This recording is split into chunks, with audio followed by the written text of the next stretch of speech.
మీ జీవితంలో మీరు ప్రశాంతంగా ఉండాలి అంటే ఈ 7 విషయాలను ఎవరితోనూ పంచుకోకూడదు. మొదటిది, నీ జీవితంలో కలిగిన దుఃఖాన్ని, బాధని, ఇంకా నీ పరిస్థితులని ఎవరి ఎదుట కూడా బయటపడకూడదు. ఎవరితోనూ చెప్పుకోకూడదు. మనం ఎవరితోనైనా మన మనసులోని బాధను పంచుకుంటే అది తగ్గుతుంది అనుకుంటాం, అవునా? కానీ ఎవరి నోటిలోనూ ఏ మాట కూడా ఎక్కువ కాలం దాగదు అనే విషయాన్ని మీరు బలంగా గుర్తుపెట్టుకోవాల్సి ఉంటుంది.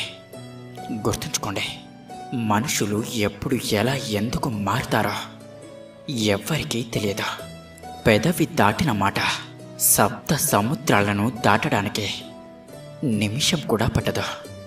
మీ వ్యక్తిగత విషయాలు అందరికీ అలా తెలిసిపోతే వారి దృష్టిలో ఒక బలహీనుడిగా చులకనైపోతారు. అలా మీ పరిస్థితిని తెలుసుకున్నవారు మీకు సహాయం చేయడం కూడా మానేస్తారు. అసలు మీకు కనిపించకుండానే మీ నుండి తప్పించుకొని తిరుగుతూ ఉంటారు. పైగా మీ గురించి చెడు ప్రచారం కూడా చేస్తూ ఉంటారు. ఇక కొందరు మీకు సహాయం చేసిన రేపటి రోజున వారు మీ నుంచి ఎక్కువగా ఆశించడం మొదలు పెడతారు. ఇక అదే మీ మిత్రుల రూపంలో ఉన్న శత్రువులతో మీ బాధనంతా పంచుకుంటే వారు మీ జీవితంలో మిమ్మల్ని ఇంకా దిగజార్చడానికే ప్రయత్నిస్తారు. కాబట్టి ఎవరి దగ్గర కూడా మీ నిస్సహాయతను, అలాగే మీ బాధల్ని పంచుకోకండి. జాగ్రత్తగా ఉండండి. ఇక రెండవది, నీ గతం గురించి, ఇంకా రేపటి రోజున నువ్వు ఏం చెయ్యబోతున్నావో, నీ భవిష్యత్తు యొక్క ప్రణాళికల గురించి కూడా ఎవరితోనూ పంచుకోకండి. జరిగిపోయిన గతం గురించి ఎవరితోనైనా పంచుకుంటే అదేమీ మీకు అనుకూలంగా మారిపోదా. మీ కథ విన్నవారికి ఏ మాత్రం కూడా జాలి అనేది కలగకపోగా పైగా ఇంకా మీరు అవమానాల పాలవుతారు. అనవసరంగా ఎందుకు చెప్పుకున్నానా అని క్షణక్షణం బాధపడే పరిస్థితికి తప్పకుండా తీసుకువస్తారు. ఇక మీరు వారికి చులకనైపోతారు. అలాగే వారి యొక్క చెడు ప్రచారం ద్వారా ఈ ప్రపంచానికి కూడా, సమాజంలో పూర్తి గౌరవం నశిస్తుంది. ఏ ఒక్కరికి కూడా లెక్క లేకుండా పోతారు. అందుకే గడిచిన గతం నుండి నేర్చుకోవాలి. కానీ ప్రతి ఒక్కరికి ఆ గతాన్ని తవ్వి చెప్పి ఆ తవ్వుకున్న నూతిలోనే మనమే పడకూడదు. ప్రతి గతం నుండే, ప్రతి అనుభవం నుండే, ప్రతి కష్టం నుండే, ప్రతి మోసం నుండి నేర్చుకోండి. మిమ్మల్ని మీరు గొప్పగా మార్చుకోండి. ప్రతి వ్యక్తి దగ్గర కూడా తెలివిగా నడుచుకోండి. ఎందుకంటే ప్రతి ఒక్కరికి తమ సొంత లాభాలు, తమ సొంత సుఖాలే ముఖ్యం. కాబట్టి జాగ్రత్తగా ఉండండి. అలాగే ప్రతి పరిస్థితిని ధైర్యంగా ఎదుర్కోండి. మీ భవిష్యత్తు యొక్క ప్రణాళికలు కూడా ఎప్పుడు ఎవరికి చెప్పుకోకూడదు. ఎందుకంటే అవి మీ శత్రువుల వరకు చేరితే వారు మీ దారికి ఏ విధంగానైనా అడ్డుపడక మానరు. వారు తప్పకుండా అడ్డుపడతారు. ఎందుకంటే మన శత్రువులు ఎక్కడో ఉండరు. మన మిత్రులుగానో, మన బంధువులుగానో, మన అన్నదమ్ములుగానో మన పక్కనే ఉంటారు కదంటారా? కాబట్టి ప్రతి ప్రణాళికనే రహస్యంగా, జాగ్రత్తగా రక్షించుకోండి. మిమ్మల్ని మీరు, అలాగే మీ భవిష్యత్తును, మీ ప్రశాంతతను కూడా రక్షించుకోబడనివ్వండి. ఇక అప్పుడే జీవితం ప్రశాంతంగా ఉంటుంది. అర్థమైందనుకుంటా. ఇక మూడవది, మీ ఇంట్లో జరిగే విషయాలను ఎట్టి పరిస్థితుల్లోనూ ఎవరితో కూడా పంచుకోకండి. నీకు అలాగే నీ కుటుంబ సభ్యుల మధ్య ఏం జరిగినా కూడా అది నీ వ్యక్తిగతమైనదే.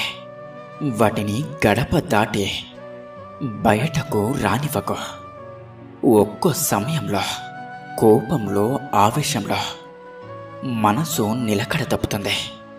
అయినా సరే ఇతరుల ముందు మన కుటుంబ సభ్యులను ఎప్పటికీ విమర్శించవద్దు. వారిని తక్కువ చేసి ఎట్టి పరిస్థితుల్లో కూడా మాట్లాడకూడదు. ఏమైనా సరే కుటుంబ సమస్యలను, గొడవలను ఇతరుల ముందు బహిర్గతం చేయకండి. ఇక ఈ కారణంగా మీ కుటుంబం అంతా కూడా ఈ సమాజానికి చులకనైపోతుంది. ఇక శత్రువులైతే అదే అదునుగా చూసి మీ అన్యోన్యమైన బంధాల మధ్య తల దూర్చి విడగొట్టే ప్రయత్నాలు చేస్తూ ఉంటారు. ఇక 4వది, నీ బలాన్ని ఇంకా బలహీనతను ఎవరితోనూ పంచుకోకండి. ఇతరుల ముందు మీ బలాన్ని అలాగే బలహీనతల్ని బయట పెడితే నీ బలాన్నైతే వాడుకుంటారు, ఇంకా నీ బలహీనతతో ఆడుకుంటారు. వాటిని ఉపయోగించి మిమ్మల్ని మానసికంగా కృంగతీయడానికే ప్రయత్నిస్తూ ఉంటారు. అందుకే తెలివిగా మసులుకోండి. ఇక 5వది, మీ సంపాదన ఇంకా వ్యయాలను ఎవరికీ తెలియనివ్వకండి. మీ ఆదాయం ఏమిటో అందరికీ తెలిసిపోతే వారికి మీ మీద ఆశలు ఎక్కువైపోతాయి. మన పరిస్థితులు ఎలా ఉన్నా వారికి ఏ అవసరం ఉండదు. వారి ప్రతి పరిస్థితికి మనల్ని డబ్బులు అడుగుతూ అవసరాలకు వాడుకుంటారు. ఒకవేళ మీరు ఇవ్వకపోతే ఈ ప్రపంచంలో వారికి మీకంటే బద్ధ శత్రువులు ఇంకెవరు ఉండరు. ఒకవేళ ఇస్తే మళ్ళీ మీరు వాటిని తిరిగి పొందలేరు. ఇక అప్పుడు కూడా మీరు వారికి శత్రువు అవ్వక తప్పదు. అప్పు ఇచ్చి శత్రుత్వాన్ని కొని తెచ్చుకోవడం కన్నా ఇవ్వకుండా నివారించడమే మంచిదే. ఎందుకంటే కనీసం అక్కడ సంపదైనా మిగులుతుంది. అందుకే మీ ఆదాయ వ్యయాలను ఎవరితోనూ పంచుకోకండి. గుర్తుంచుకోండి. ఇక 6వది, మీకు ఏదైనా అవమానం జరిగితే దాన్ని మీరు ఎవరితోనూ పంచుకోకూడదు. అది వారికి ఏమీ అంత ముఖ్యమైన విషయం అవ్వదు. ఆ సమయాన వారు మీకు అనుకూలంగా మాట్లాడిన అదే అవమానాన్ని రేపటి రోజున మళ్ళీ మళ్ళీ గుర్తు చేసి మిమ్మల్ని మానసికంగా కృంగతీస్తారు. గుర్తుంచుకోండి. ఇక 7వది, మీ ప్రాణ స్నేహితులు ఎవరో అలాగే మీ బద్ధ శత్రువులు ఎవరో ఎవరికీ తెలియనివ్వకండి. ఎవరైతే మీకు అపాయం కలిగించాలి అనుకుంటారో వారు మీరు చెప్పిన రహస్యాలను ఉపయోగించుకొని మిమ్మల్ని ఇబ్బంది పెట్టే అవకాశం ఉంటుంది.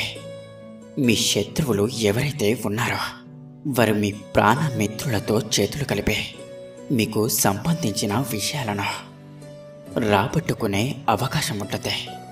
గుర్తుంచుకోండి, మన రహస్యాలను ఇతరులకు చెప్పడం, మన బాధలను ఇతరులతో పంచుకోవడం అంటే మన భారాన్ని దింపేసుకోవడం ఎప్పటికీ అవ్వదు. దానికి మించిన భారాన్ని కొని తెచ్చుకోవడమే అవుతుంది. కాబట్టి జాగ్రత్తగా ఉండండి. ప్రతి సమస్యని ఒంటరిగానే ధైర్యంగా ఎదుర్కోండి. అప్పుడే మీ మనసు ప్రశాంతంగా ఉంటుంది. ధైర్యంగా ఉండండి. ఇక అందరూ నాతో పాటు ప్రేమతో ధ్యానించండి. రాధాకృష్ణ.